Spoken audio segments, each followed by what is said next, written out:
America का president है and his views matter, his views mean problems for us. And I'm very glad in a way that Iran has given that pushback कि आप you can't walk all over the third world. This is utterly amazing.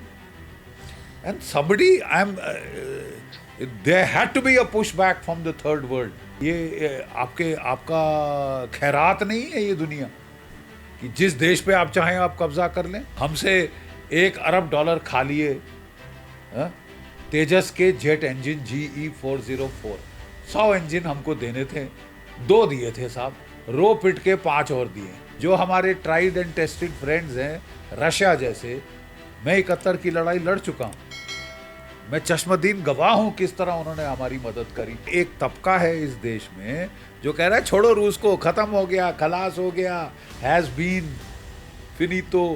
क्या ये बात Trump को समझ नहीं आती? किसी भी दिन खड़े होकर कुछ भी बोल देते हैं। अमेरिका है, चढ़ता सूरज सलाम करो, लेट जाओ, जूते चाटो, कंपटीशन दो। मुल्ला आसिम मुनीर को वो आगे निकल गया, जूते चाटने में हम पीछे रह गए। ये जो बाइडेन का मजाक उड़ाया करता था, इसकी अपनी हालत देखो, सारा दिन कैमरे से ये हट नहीं सकता। जो इजरायलीज हैं वो one of the best armed forces in the world हैं, the best intelligence agency Mossad. तो क्या लगता है, ईरान सरेंडर करेगा या ये लड़ाई अभी और आगे चलेगी? या ईरान परेशान होकर, मेरा अंदाज है कि ईरान परेशान होकर इनकी नेवी के ऊपर बड़ा भारी पलटवार करेगा। हूड़मती कर दो फिर देखी जाएगी, पहले हमला कर दो फिर सोचेंगे कि हमारा मुद्दा क्या है हमला करने। बट अब हमें समझ नहीं आ रहा कि इजराइल को ये क्यों नहीं दिख रहा कि वो भारत का नुकसान करा रहा है। क्या लगता है, अमेरिका को समझाने की जरूरत है या इजराइल को समझाने की जरूरत है? हमास ने एक बड़ा घृणित हमला किया, 2200 के करीब बेचारे इजरायली बच्चे बच्चियां मार डाले, रेप किया, ये किया। जवाब में इजराइल ने ईंट से ईंट बजा दी। I think the time is now right, जब पाकिस्तान फेल हो चुका है। एक अमेरिका है जो अंडर प्रेशर है। अगर आप यही चीज करते 1 महीना पहले, 1.5 महीना पहले, तो बिल्कुल पाकिस्तान का हाल होता। आजकल दुनिया के कई देशों को देखकर ऐसा लगता है कि हम बारूद के ढेर पर बैठे हैं। कहीं ईरान बनाम अमेरिका, कहीं रूस यूक्रेन, तो कहीं चीन की चालें। लेकिन इन सब के बीच हम भारत को कहाँ देखते हैं? भारत की भूमिका और स्ट्रेटेजिक मूव्स वैश्विक स्तर पर कितने स्ट्रॉन्ग हैं? कहा जा रहा है कि ऊपर से शांत दिख रहा भारत के भीतर भी एक बड़ा गेम प्लान तैयार हो रहा है। आखिर भारत क्या करने वाला है? और क्या सेना को अपने एक्शन के लिए देश में स्ट्रॉन्ग पॉलिटिकल विल पावर की ज़रूरत होती है? आज इन्हीं तमाम मुद्दों पर बात करने के लिए मेरे साथ मौजूद हैं सेना के दिग्गज ऑफिसर, स्ट्रेटेजिक एक्सपर्ट और अपने बेबाक अंदाज के लिए जाने जाने वाले retired major general doctor GD Bakshi ji. तो क्या अमेरिका के राष्ट्रपति ट्रम्प इन दिनों दबाव में है? क्या ईरान झुकेगा या दुनिया को झुकाएगा? और सबसे बड़ा सवाल, क्या भारत अब वो ताकत बन चुका है जो POK को वापस ले सकता है? बहुत सारे सवाल जिनके जवाब हम लेंगे GD बख्शी से। मेजर जनरल GD बख्शी साहब, आपका बहुत बहुत स्वागत है पॉडकास्ट 19 में, और दिल से आपका धन्यवाद कि आपने अपना कीमती समय निकाला। God bless you, thank you. Bakshi साहब, अगर आज के सिनेरियो की हम बात करें, ईरान अमेरिकी वॉर की हम बात करें, क्या लगता है ट्रम्प की बॉडी लैंग्वेज अब आप नोटिस करी होगी, तो क्या किसी तरह के दबाव में वो दिखते हैं? आए दिन जिस तरह के बयानबाजी ट्रम्प की तरफ से आ रही है, एक दिन वो भारत को हेल होल कहते हैं, दूसरे दिन वो तारीफ़ करने लगते हैं। क्या लगता है, क्या उनके बयानों को अब कंसिडर करने की ज़रूरत है या फिर हमें उस पर कुछ डिस्कशन ही नहीं करना चाहिए? नहीं, डिस्कशन नहीं करनी चाहिए, कैसे कर सकते हैं? वो अमेरिका का प्रेसिडेंट है and his views matter, his views mean problems for us. You see, देखिए, हमारे देश में, माफ़ कीजिए, एक तबका है जिसकी सोच ये है कि America is the global super power, कि डोनाल्ड ट्रंप के धड़ल्लेदार राज में अब वो दुनिया को कुचल देंगे। वो पागल हाथी जैसे, मदमस्त हाथी जैसे चारों तरफ in a glass shop, bull in a china shop तो हमने सुना था, और this is a wild elephant in a china shop. और वो वेनेजुला पे चढ़ गया और बोला कि मैंने तो 12 घंटे में ख़त्म कर दिया वेनेजुला के देश को। फिर ईरान पे चढ़ गया, क्यूबा नेक्स्ट बोल दिया है, बोल रहा है कि मैं ग्रीनलैंड पे कब्जा करूंगा, वहाँ पे रेयर अर्थ है, मेरे को चाहिए, मेरा है, I will take it. Canada में ऑयल है, यूरेनियम है, I will take it. Venezuela में ऑयल है, I will take it. Iran में ऑयल है, आई विल ग्रैब इट। ये स्मैश एंड ग्रैब क्या है साहब? और क्या दुनिया 18वीं सदी के कॉलोनियल ईरा उपनिवेश राज में जा रही है? I mean this is utterly amazing. And somebody, there had to be a pushback from the third world, the global south. And I'm very glad in a way that Iran has given that pushback कि आप you can't walk all over the third world. जो अश्वेत देश हैं, आप उनको पांव तले रौंद नहीं सकते साहब, ठीक है? ये आपका खैरात नहीं है ये दुनिया कि जिस देश पे आप चाहें आप कब्जा कर लें। आप कल भारत पे चढ़ेंगे तो, और आपने भारत के लिए इन्होंने जितना हमें तंग किया है, श्रीलंका में कलर्ड रेवोल्यूशन किसने कराई? CIA, United states.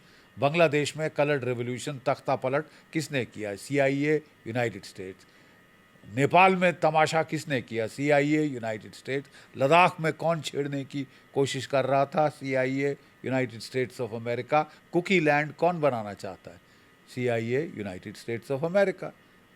और हमसे $1 अरब खा लिए तेजस के जेट इंजन GE-404। 100 इंजन हमको देने थे, 2 दिए थे साहब, रो पिट के 5 और दिए, पैसा हजम, और पीठ में छुरा घोंप दिया। और हमें कहा जा रहा है it is the defining partnership of the 21st century. 50% tariff हम पे लगाया, अब 500% टैरिफ की बात कर रहा है। और ये हमारा दोस्त है, हमको इसके जूते तलवे चाटने चाहिए।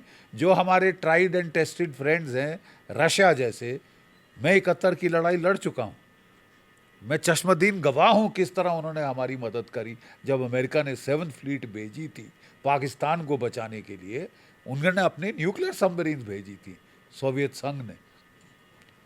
जो हथियार हमारे टॉप जो वेपन्स हैं, कटिंग एज वेपन हैं, वो सारे रूस से आए हैं, चाहे एयरफोर्स, चाहे नेवी, चाहे आर्मी। और हमको एक तबका है इस देश में जो कह रहा है छोड़ो रूस को, ख़त्म हो गया, खलास हो गया, हैज़ बीन, फिनितो। अमेरिका है चढ़ता सूरज, सलाम करो, लेट जाओ, जूते चाटो, कंपटीशन दो मुल्ला आसिम मुनीर को, वो आगे निकल गया जूते चाटने में, हम पीछे रह गए। अबे तुम चाटो। वाहियात बदतमीज लोग हैं, 250 साल गुलामी करी, शर्म नहीं आई श्वेत लोगों की? अब फिर आप जाके डोनाल्ड ट्रंप की गुलामी करोगे? बख्शी साहब, क्या लगता है तानाशाह की तरह से रिएक्ट कर रहे हैं? जैसे कि आपने खुद कहा कि डिस्कशन तो उनके बयानों पर बनता है क्योंकि मार्केट पर इम्पैक्ट पड़ता है, देशों की इकनॉमी पर इम्पैक्ट पड़ता है। तो क्या ये बात ट्रंप को समझ नहीं आती? किसी भी दिन खड़े होकर कुछ भी बोल देते हैं। वो जिम्मेदारी आपको उनमें नज़र आती है कि जो एक अमेरिका के राष्ट्रपति में होनी चाहिए? देखिए साहब, बिल्कुल नहीं नज़र आती, और 2 टूक शब्दों में, फौजी भाषा में, ठीक है साहब। और अमेरिका के अंदर, अरे हम नहीं कह रहे साहब, अमेरिका के लोग जहाँ वो राज कर रहे हैं, जहाँ के वो प्रेसिडेंट राष्ट्रपति हैं, वो कह रहे हैं कि साहब इसका कॉग्निटिव और मेंटल डिक्लाइन बहुत बुरी तरह से हो रहा है।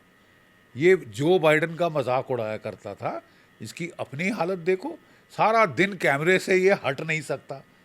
नार्सिसिस्टिक सेल्फ लव इतना ज़्यादा है कि ये कैमरे के आगे से हट नहीं सकता, हटा नहीं सकता, अपने आप को खींच नहीं सकता। बाकी सारा रात के 2:30-3-4 बजे ट्वीट कर रहा होता है। और ये तो वहाँ पे एक 25th amendment of the constitution है, अनुच्छेद है अमेरिका की कॉन्स्टिट्यूशन में, ठीक है, जिसके तहत अगर एक सर्विंग प्रेसिडेंट पागल हो जाए तो उसको हटाने का प्रावधान है। और अगर ऐसे ही हालात चलती रही तो हमें, वहाँ के लोगों को शायद ये प्रावधान लगाना पड़ेगा। देखिए मैं समझाता हूँ,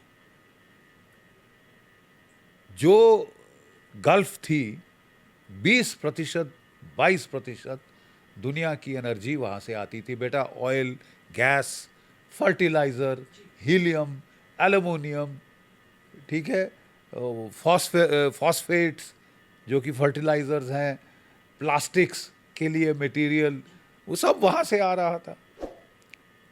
दुनिया में जब से इसने ये पागल युद्ध, वॉर ऑफ चॉइस शुरू किया है बेटे, आप देख रही हैं कि दुनिया में तेल की कीमत लड़ाई के पहले $60 प्रति बैरल थी, ये $122 प्रति बैरल पहुंच चुकी थी। फिर डोनाल्ड ट्रंप ने जब सीज फायर किया, पीस टॉक की बात करी तो नीचे आई, वो फिर चढ़ के $100 प्रति बैरल के पार हो गई। तो आपको क्या लगता है, छेड़ तो दिया ईरान को ट्रंप ने, लेकिन अब संभाल नहीं पा रहे? क्या कुछ ऐसी ही अब गले स्थितियां? लग गई ना साहब।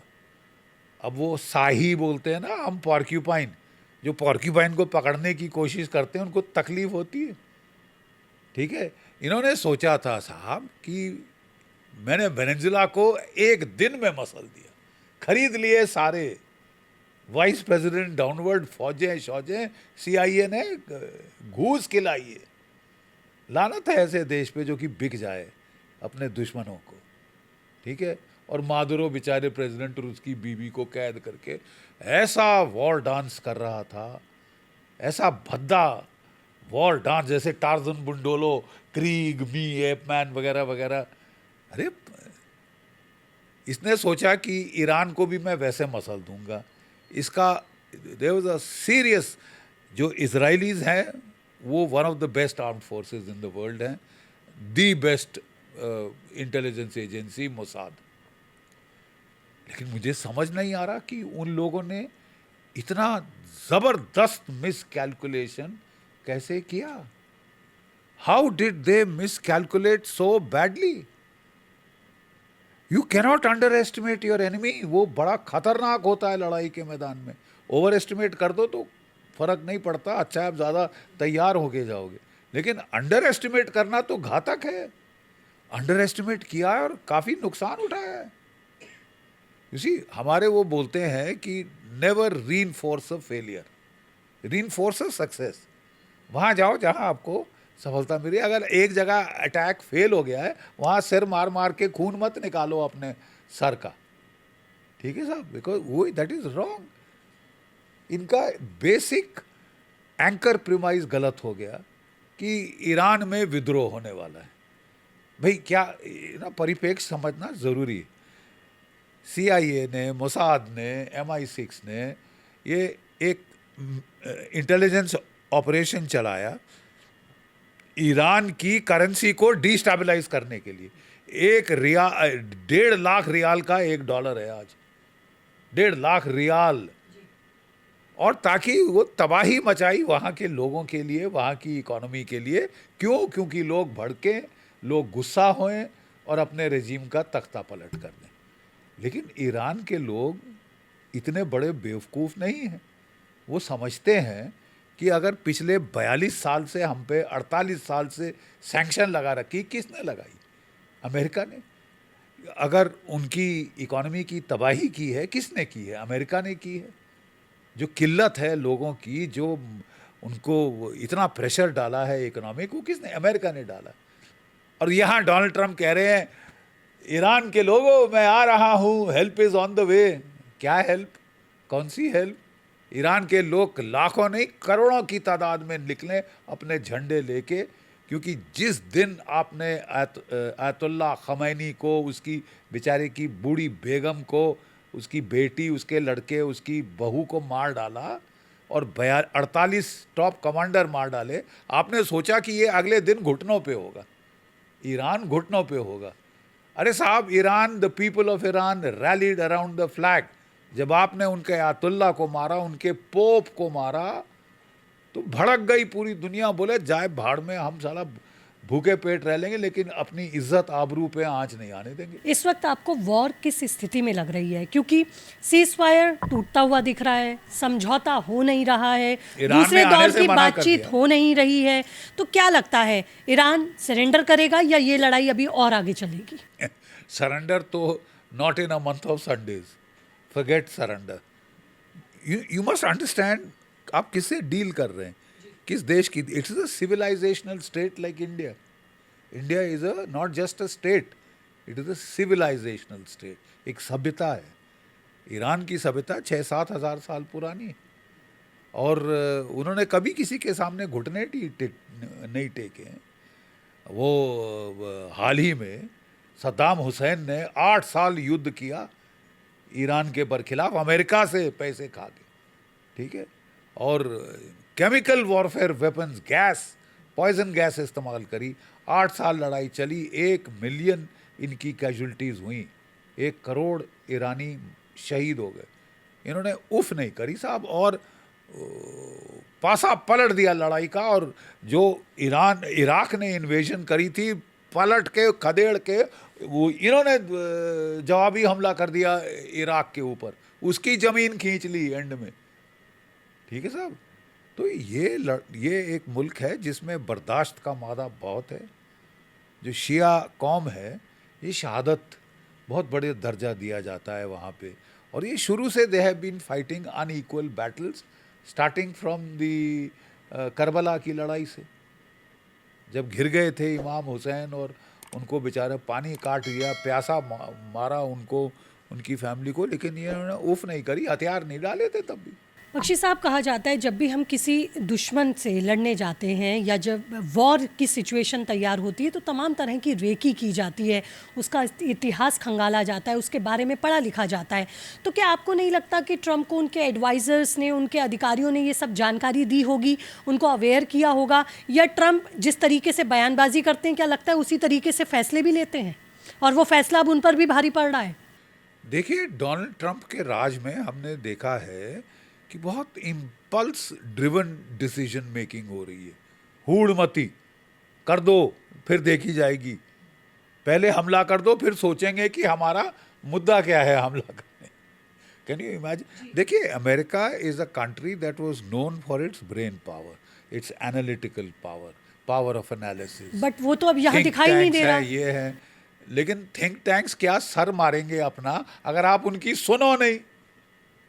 अरे भाई, इनको सब ने बताया था कि साहब एयर पावर से रिजीम चेंज नहीं हो सकता, आपको बूट्स ऑन द ग्राउंड डालने पड़ेंगे, और वो तो उन्होंने अंदाज दिया था 2 लाख। देखिए, एक बेसिक फैक्ट समझिए, हम बोलते हैं ट्रूप्स टू टास्क सेना में, और मैं पहले दिन से कह रहा हूं कि साहब ये भयंकर तमाशा होने वाला है। पहले दिन से कह रहा हूं, लोग कह रहे थे नहीं नहीं अमेरिका जीत जाएगा, इजराइल है साथ में, इनोवेटिव पावर, टेक्नोलॉजिकल पावर, ये तो मसल देंगे कीड़े जैसे ईरान को। 56 दिन हो गए लड़े जा रहा है, लड़ाई और भीषण ही होगी, कम तो होती हमको दिख नहीं रही, ठीक है।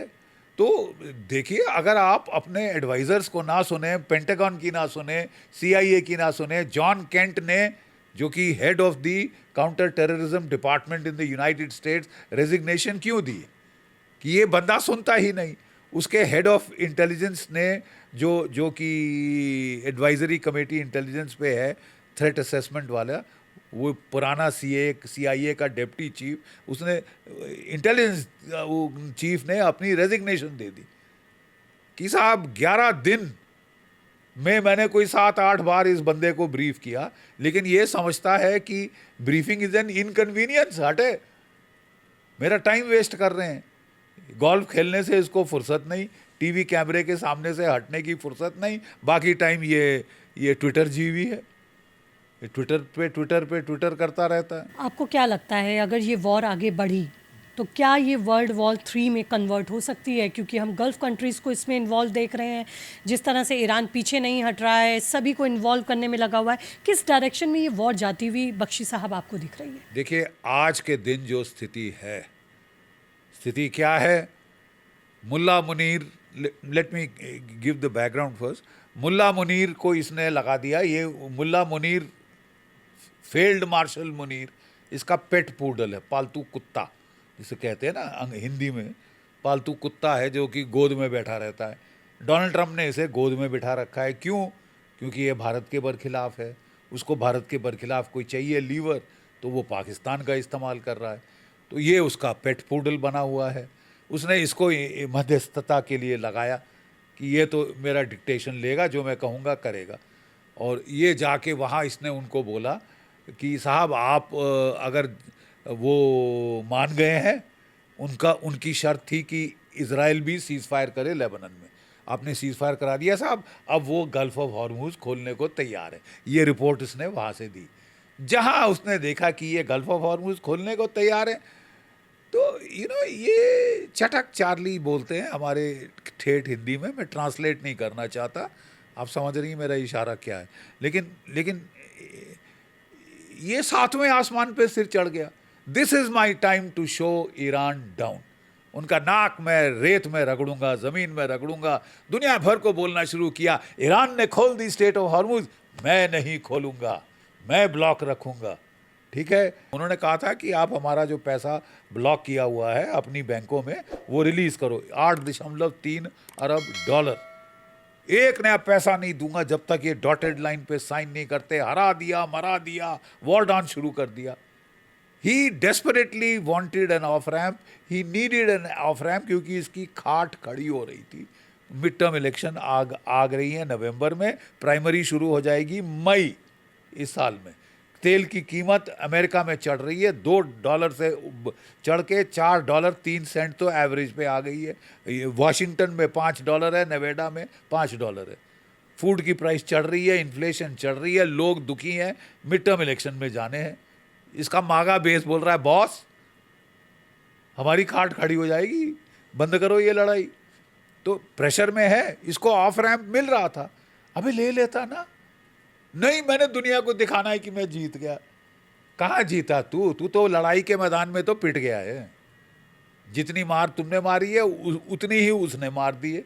हाँ ठीक है, आपने ईरान की तबाही करी है, ठीक है, 12 साल लगेंगे, लेकिन उनके लड़ने की हिम्मत को आप छू नहीं पाए।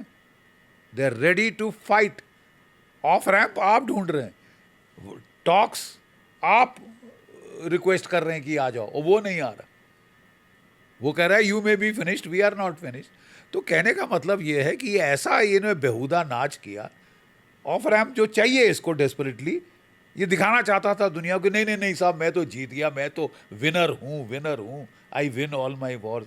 First win them on the ground ना साहब, पहले लड़ाई ग्राउंड पे जीती है। खैर नहीं, बहरहाल आई जस्ट फिनिश। बहरहाल सिचुएशन ये है कि डोनाल्ड ट्रंप ने वांस को जहाज में बिठा दिया, जा नो, जा नहीं, नहीं रहने दे, जा नहीं।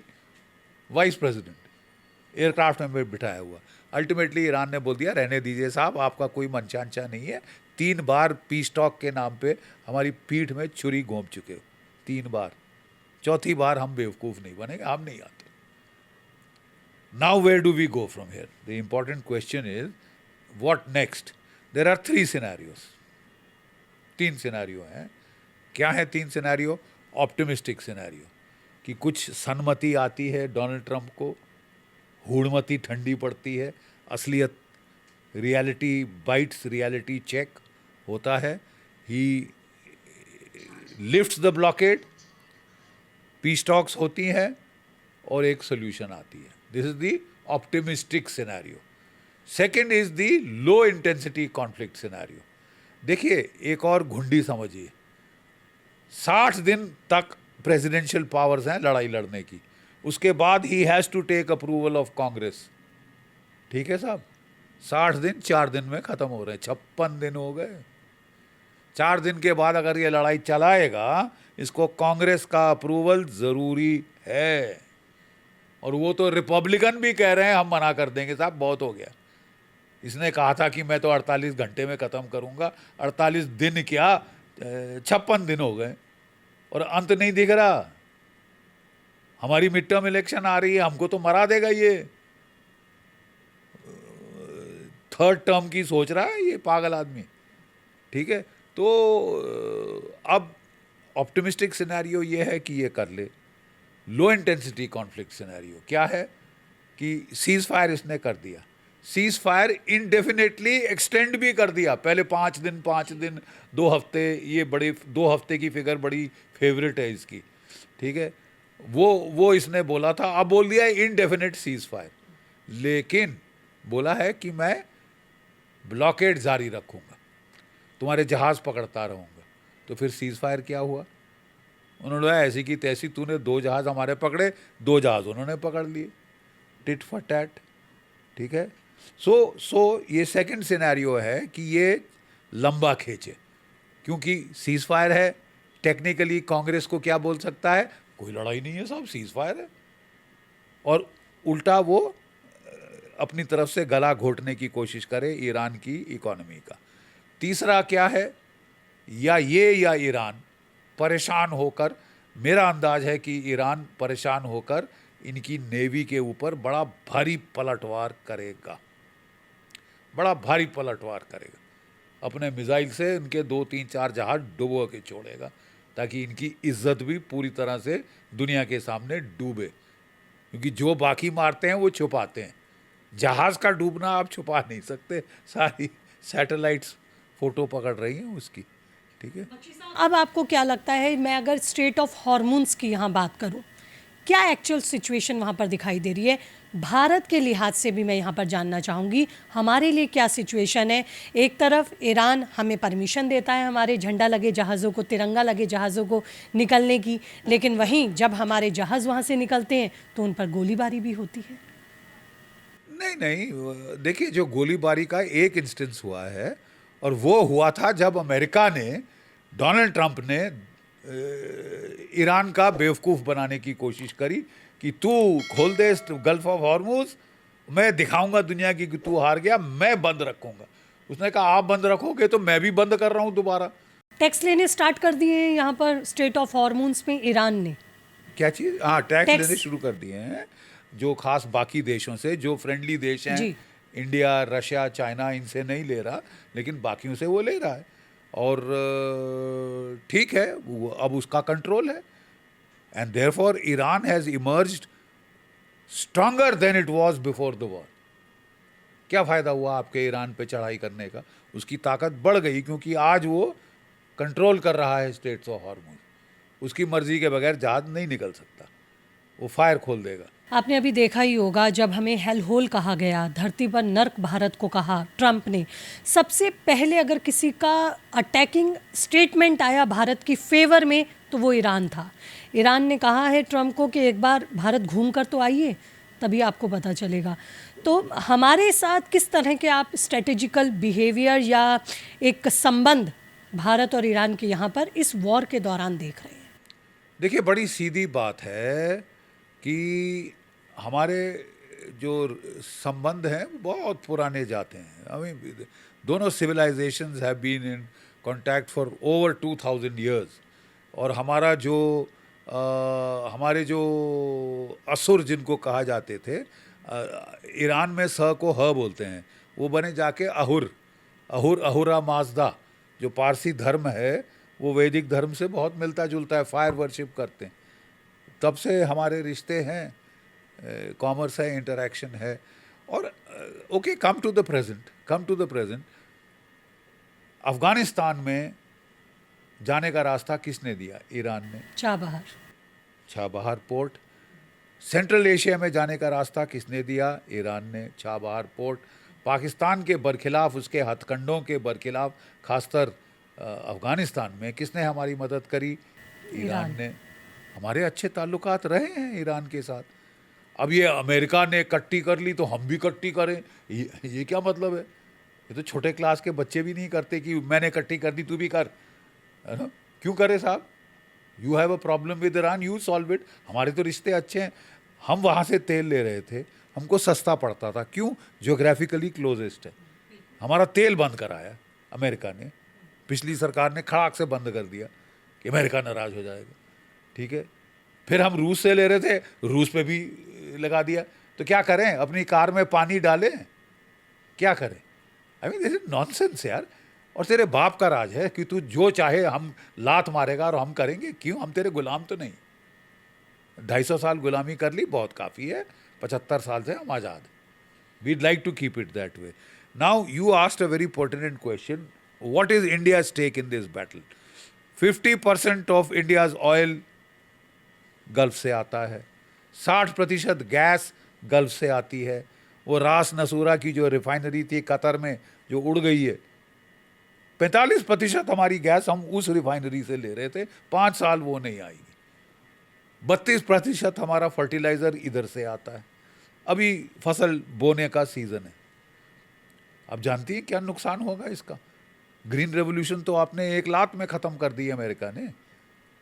You see, green revolution is बिल्कुल बिल्कुल dwarf variety of wheat, dwarf variety of rice and chemical fertiliser like ammonium nitrate, phosphates वगैरह जो सब गल्फ से आते, वो आपने खत्म करा दिए हैं।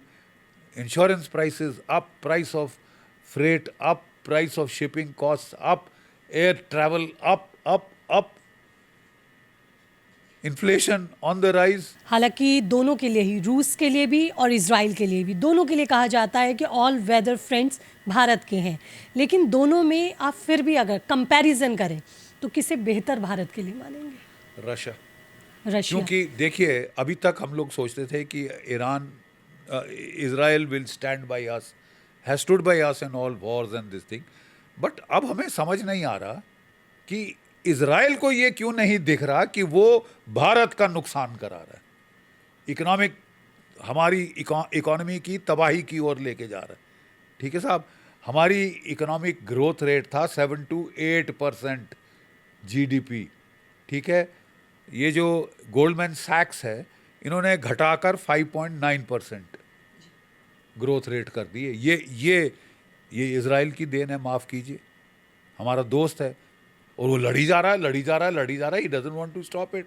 ठीक है साहब, आपका प्लान था क्विक वॉर, ख़त्म हो जाती, किसी को तकलीफ नहीं होती। इसी बीच में आपके सवाल से, आपके जवाब से ही जुड़ा मैं सवाल पूछना चाहूँगी। अगर एक बारी को ट्रंप सोच लेते हैं, अमेरिका सोच लेता है कि अब हम इस वॉर को रोकते हैं, तो क्या आपको लगता है इजराइल रुकेगा? क्योंकि उसका तो टारगेट अचीव ही नहीं हुआ अभी तक। इजराइल नहीं रुकेगा क्योंकि उसके को लगता है मेरी life and death struggle. That's why I am asking नहीं, दिस नहीं, क्वेश्चन। उसकी लाइफ एंड डेथ स्ट्रगल है, उसको लगता है। लेकिन साहब, स्ट्रगल तब लड़ी जाती है जब आपकी कुछ अचीव हो रहा है। ठीक है, आप जानती हैं कि हाइफा की रिफाइनरी जल गई, आप जानती हैं कि डिमोना का रिएक्टर हिट हो गया है, क्या आप जानती हैं कि तल अवीव हिट हो गई है, बेन गुरियन एयरपोर्ट हिट हो गई है, और उनकी बड़ी बड़ी एयरफील्ड्स हिट हो गई हैं, काफ़ी भारी नुकसान हुआ है। जो लेबनान में हमला किया है वो 6 से 7 किलोमीटर के आगे बढ़ नहीं पाए हैं। भारी कैजुअल्टीज़ हुई हैं जो छुपाई जा रही हैं सेंसरशिप के मारे। नुकसान इजराइल का भी बहुत हुआ है, लेकिन अब वो फंस गए हैं इस ट्रैप में, एस्केलेशन ट्रैप के अंदर निकलना मुश्किल हो रहा है। उनको सोचना चाहिए ना। देखो यार, हमारे फौज में बोलते हैं नेवर रीइंफोर्स अ फेलियर। जब दिख रहा है कि आपका अंदाज गलत था, दुश्मन की ताकत कहीं ज़्यादा है जो आपने सोची थी, आपने सोचा था कि पहले दिन आयतुल्ला को मारकर हम जंग जीत गए, पूरा देश यूनाइट हो गया और लड़ गया आपसे साहब, और ऐसे खुंदक खा के लड़ रहा है कि ये लड़ाई जल्दी ख़त्म होने का चांस नहीं है। और अगर आप समझ रहे हैं कि एक तरफा नुकसान हो रहा है, आपका भी भीषण नुकसान हो रहा है। और उसके रॉकेट जो पहले अंदाज था कि 1,500 से 2,000 हैं, अब कहा जा रहा है कि साहब 3 से 5,500 के करीब है। और जो उसके ड्रोन हैं 80,000 के ऊपर हैं, और कह रहे हैं कि 60% अभी बाकी है। 40% ड्रोन और 60% ये अभी बाकी हैं मिसाइल्स। तो वो तो लड़ सकता है, he can continue for months.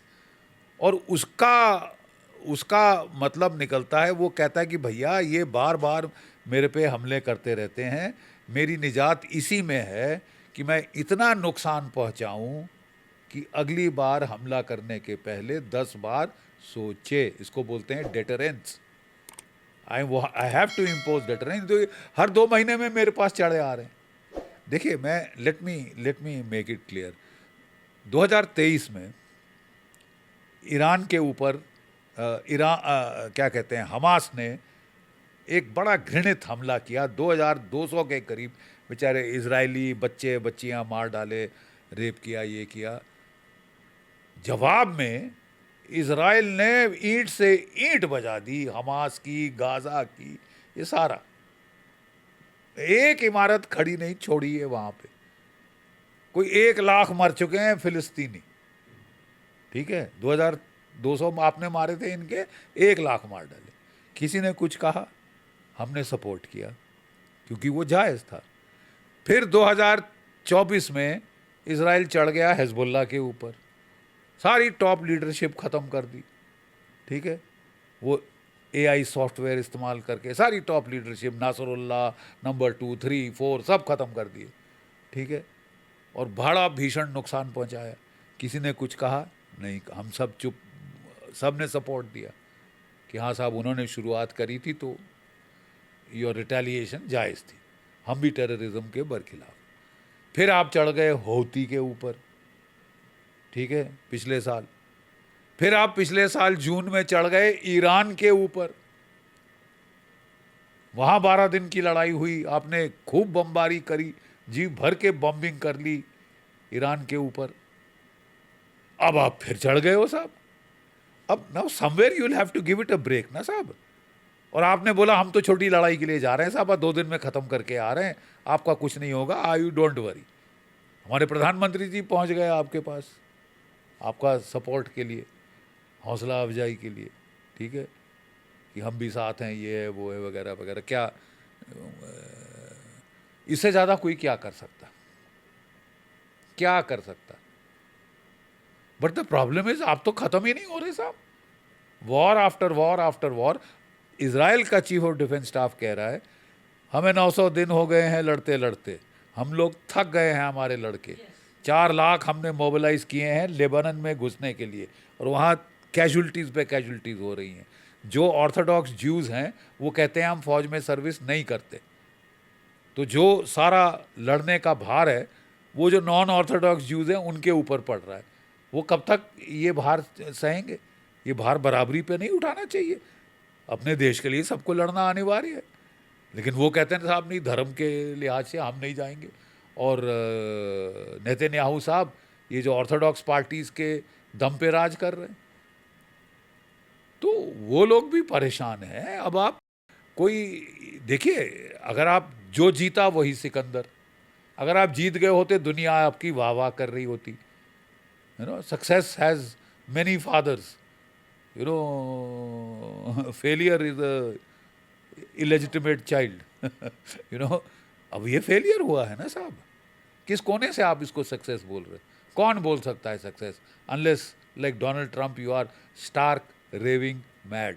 आपको क्या लगता है बख्शी साहब, अगर ये लड़ाई रुकवानी है, मौजूदा सिनेरियो की अगर मैं यहाँ बात करूँ, तो क्या लगता है अमेरिका को समझाने की ज़रूरत है या इजराइल को समझाने की ज़रूरत है? इज़राइल सबसे ज़्यादा, क्योंकि इज़राइल ने ये लड़ाई शुरू कराई। इज़राइल ने परसुएड किया डोनाल्ड ट्रंप को कि ये फटाफट ख़त्म हो जाएगी। मोसाद के चीफ ने ब्रीफिंग दी थी कि बस वहाँ तो बगावत होने वाली, आप हमला करो तो शुरू करो और तख्ता पलट हो जाएगा। क्या हुआ? आई एम सॉरी, हमको दिखा नहीं। We haven't seen it sir. What we have seen is कि दुनिया की इकोनॉमी की तबाही शामिल हमारी economy. And I am sorry, that is not fair, that is not acceptable beyond a point. कुछ हद तक हम सह सकते हैं आपके लिए, लेकिन अगर आप हमारी इकोनॉमी डिरेल कर दें कि बोले मेरी सिक्योरिटी के लिए तुम्हारी इकोनॉमी तबाह हो जाए, कोई फिक्र नहीं। हमें फिक्र है ना साहब, हमारी इकोनॉमी है। अब आपने खुद ही कहा कि अगर इस जंग को रोकना है तो अमेरिका की बजाय इजराइल को समझाने की ज़रूरत है। इसी से जुड़ा मेरा दूसरा सवाल है, ऐसे में अगर वो व्यक्ति जो मिडिल मैन हो सकता है, जो बीच की बातचीत को कर सकता है, वो पाकिस्तान होना चाहिए या भारत? क्योंकि इजराइल तो पाकिस्तान को देख ही नहीं सकता है और भारत उसका सबसे अच्छा दोस्त है। पाकिस्तान ने इजराइल को रिकग्निशन नहीं दी है साहब, वो मानता नहीं कि ये मुल्क है, तो वो कहाँ से कर रहा है मध्यस्थता? मैंने कहा तो सोल सर्टिफिकेट फॉर उनकी मीडिएशन कि हम डोनाल्ड ट्रंप के सबसे बड़े चम्मच हैं, चम्मच, यू नो, चमचे। Is that the only qualification? मैं तो साहब डे 1 से कह रहा हूँ कि India, Bharat is very well placed for mediation, ठीक है साहब। क्यों? इजराइल से बहुत अच्छे रिश्ते, भाईचारे के रिश्ते, ईरान से बहुत अच्छे रिश्ते, गल्फ के तमाम देशों से बहुत अच्छे रिश्ते, खासकर यूएई वगैरह, सऊदी अरब, कतर, दुबई, ये अबू धाबी वगैरह, इन सब से बहुत अच्छे रिश्ते हैं, ठीक है। सो एक्चुअली देखा जाए तो we were the best placed for mediation. लेकिन मेरा ख्याल भारत की सरकार ने इसलिए मध्यस्थता नहीं की कि उन्हें डर था कि कहीं ये ना हो जाए जो पाकिस्तान के साथ हुआ है, क्योंकि डोनाल्ड ट्रंप का भरोसा कर सकते हो? एक आदमी जो दिन में कुछ कहे, दोपहर को कुछ और बोले, रात को कुछ और बोले, अगले दिन 180 डिग्री पलट मार दे। इसका मतलब तो आपको वो तो लगता है आपकी मतलब जो मध्यस्थता कर रहा है उसके लिए मुसीबत खड़ी करोगे। बख्शी साहब, इसका मतलब आपको साफ तौर पे लगता है भारत सरकार जिस तरह से अपनी विदेश नीति एक स्ट्रेटेजिक मूव कर रही है वो बहुत बेहतरीन है, क्योंकि हम बैलेंस एक्ट के तहत बिहेव कर रहे हैं। हमारी फ़िलहाल किसी से दुश्मनी पाकिस्तान को छोड़कर दिखाई नहीं देती है। हमारी गल्फ़ कंट्रीज़ से भी बहुत अच्छी है, हमारी ईरान से भी बहुत अच्छी है, हमारी इजराइल से भी बहुत अच्छी है। यानी कि हम वेल प्लेड हैं, बेस्ट प्लेस्ड हैं to mediate.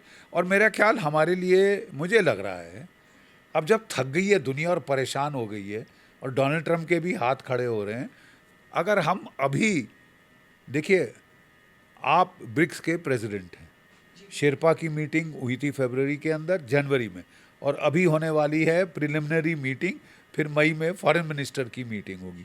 This is your chance and we must be counted. भाई इंडिया छोटा मोटा देश नहीं है भाई, सिविलाइजेशनल स्टेट है, third largest economy in the world थी, इसके पहले ये तमाशा करके 5वें पे ले आए, ठीक है। लेकिन therefore we are best place to create a solution और try and craft a solution.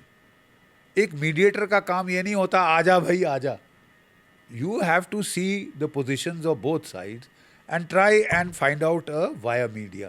ये प्रोफेशनल डिप्लोमैट्स कर सकते हैं, पाकिस्तान के 2 टके के हारे हुए जर्नैल नहीं। ओनली क्वालिफिकेशन इज कि मैं हार चुका हूँ लड़ाई, है? जो लड़ाई लड़े पिट गए, और फील्ड मार्शल अपने आप को बना के अब वो फॉरेन मिनिस्टर बन रहे हैं। पहले वो माइनिंग मिनिस्टर बन रहे थे, सूटकेस लेके डोनाल्ड ट्रंप के दफ्तर पहुंच रहे थे, ये रेयर अर्थ खरीदो, कॉपर टंगस्टन गोल्ड खरीदो, मैं सेल्समैन, ट्रैवलिंग सेल्समैन, मुल्ला Munir and sons, traders in chief of Pakistan. क्या वाहियात है। Pakistan was punching much above its weight, अपने वजन से बहुत ऊपर पंचिंग कर रहा था, और फेलियर तो होना ही था, और वो हो गया है। ठीक है, यू ट्राइड, आई डोंट, अगर हो जाता तो दुनिया वाह वाह करती, जो जीता वही सिकंदर। हुआ क्या है, ईरान तुमसे बहुत नाराज है आज के दिन, उसको लग रहा है कि ये हमारे साथ धोखाधड़ी कर रहा है। तो क्या लगता नहीं है आपको धोखाधड़ी ईरान के साथ पाकिस्तान ने की है बख्शी साहब? कहीं ना कहीं यहाँ पर शिया सुन्नी समुदाय का भी कॉन्फ्लिक्ट साफ दिखता है, चाहे वो फ्रंट पे ना दिखाया हो, लेकिन पीठ में तो छुरा घोंपा ही है। तो रहा है, क्योंकि मुल्ला मुनीर तो सक्का ईरान का थोड़ी ना था, वो तो सक्का था डोनाल्ड ट्रंप का, सक्का वो डोनाल्ड ट्रंप का था। उसको बड़ी ग्लोइंग रिपोर्ट, वो कहते हैं ना कि देखिए, चाटुकारिता, चमचागिरी एक बड़ी घातक चीज़ है, बड़ी घातक चीज़ है।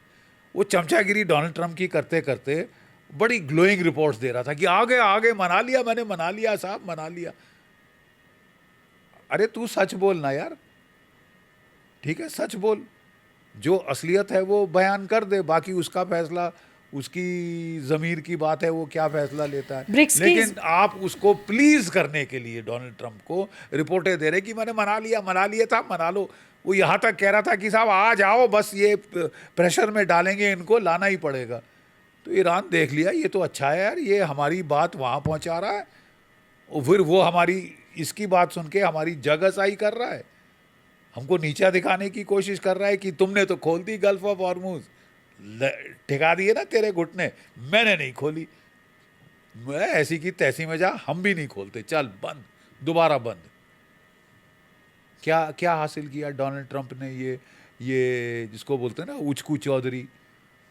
अब ईरान क्यों नहीं आ रहा टेबल पे? क्योंकि सब विश्वसनीयता बार बार ओवर क्लेवरनेस दिखा के, चतुराई दिखा के, हमारे यहाँ एक गाना था ना महमूद का, एक चतुर नार बड़ी होशियार, अपने ही जाल में फंसत जात।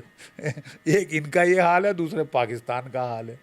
एक तरफ मैं मध्यस्थता कर रहा हूँ, दूसरी तरफ मैं सऊदी अरेबिया को 13,000 की फौज और 20 जेट फाइटर दे रहा हूँ, और शायद चुपके से एक न्यूक्लियर बॉम्ब भी थमा दूंगा। किसके बरखिलाफ इस्तेमाल करने के लिए? ईरान के। इसराइल को मैंने रिकग्नाइज नहीं किया है, लेकिन मैं मध्यस्थता कर रहा हूँ। तो ये चतुर नार अपने ही जाल में फंस गई ना।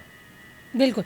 बख्शी साहब, लेकिन जिस तरह से भारत बहुत सद के वैश्विक मंच पर खेल रहा है, बहुत सधे हुए उसके बयान होते हैं, बहुत सधे हुए उसके कदम होते हैं, स्ट्रैटेजिक मूव जिन्हें हम कहते हैं, नपे तुले। नपे तुले। लेकिन आपको क्या लगता है, अब इस साल जैसे कि हम ब्रिक्स की अध्यक्षता भी कर रहे हैं, तो इन नपे तुले कदमों के चलते क्या लगता है भारत ये इनिशिएटिव लेगा कि मैं मध्यस्थता करूं इन दोनों के बीच? देखिए, लेगा या नहीं तो सरकार को मालूम है। लेकिन लेना चाहिए या नहीं? लेना चाहिए। I think the time is now ripe. जब पाकिस्तान फेल हो चुका है, time is ripe for the BRICS to set in, the president of the BRICS to step in. But हमें ये भी नहीं भूलना चाहिए कि सामने बातचीत में अमेरिका है, पलटू राम। एक अमेरिका है जो अंडर प्रेशर है। अगर आप यही चीज़ करते 1 महीना पहले, 1.5 महीना पहले, तो बिल्कुल पाकिस्तान का हाल होता। मेरे ख्याल एक किस्म से सरकार ने अक्लमंदी दिखाई कि जल्दबाजी नहीं करी और आराम से तफसील से वो स्टेज आने दिया है। अब वो स्टेज आ गया है।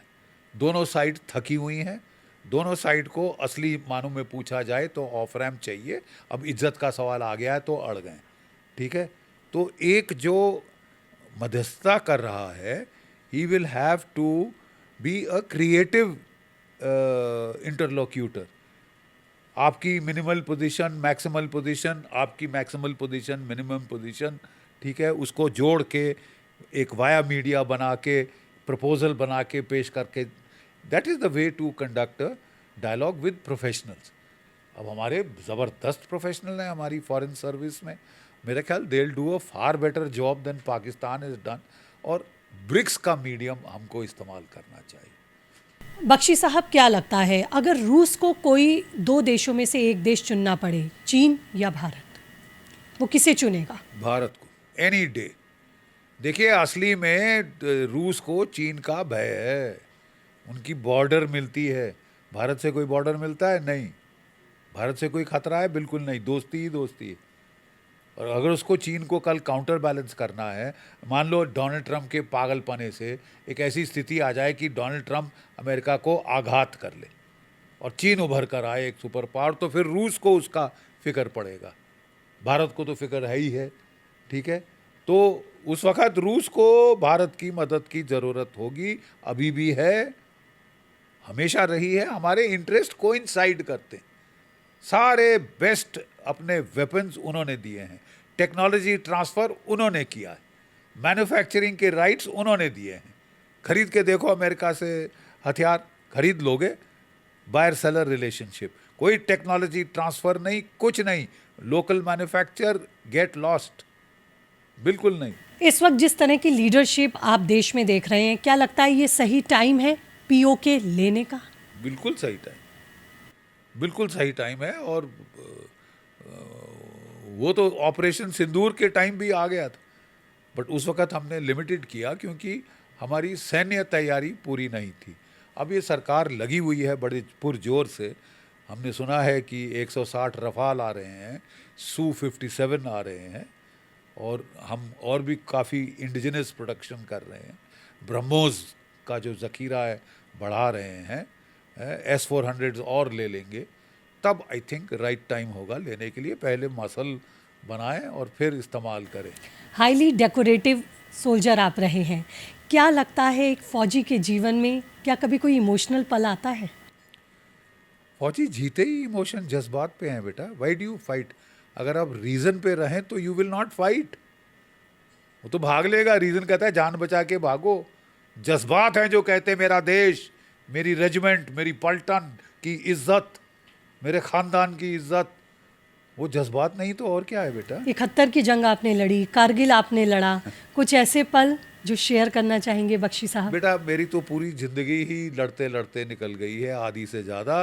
मैं 1971 में बेटा हम लोग दिसंबर के महीने में पास आउट होने थे, हमको 1 महीना पहले पास आउट किया। आपने बोला ये जो पल याद रहे, मेरे को याद अच्छी तरह याद है।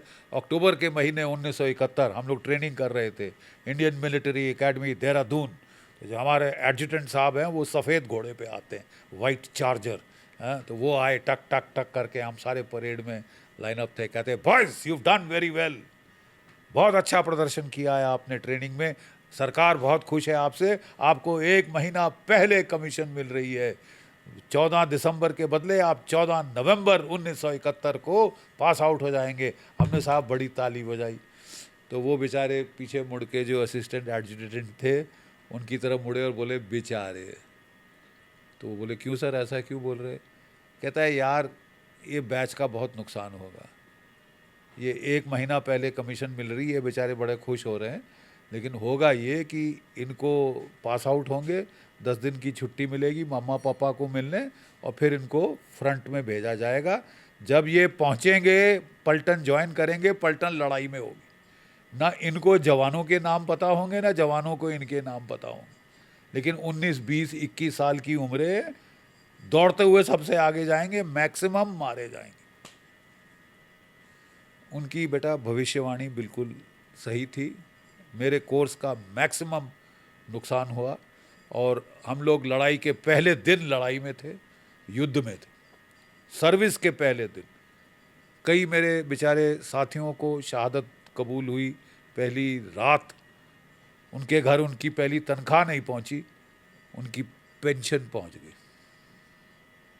बट हमको बहुत फख्र है कि हम कटिंग एज पे थे, जब मात्र 13 दिन के अंदर, 13 दिन में हमने पाकिस्तान के 2 टुकड़े कर दिए थे। ईस्ट पाकिस्तान को खलास करके एक नया देश विश्व के पटल पे, नक्शे पे लाए थे, बांग्लादेश। 13 दिन में हमारी फौजें 550 किलोमीटर अंदर जाके ढाका राजधानी पे तिरंगा फहरा दिया था, और 93,000 पाकिस्तानी कैदियों ने led by lieutenant general Amir Akbar Abdullah Khan Niazi, हिलाल जुर्रत, सितारा पाकिस्तान इत्यादि इत्यादि, बच्चे की तरह फपक फपक कर रो रहा।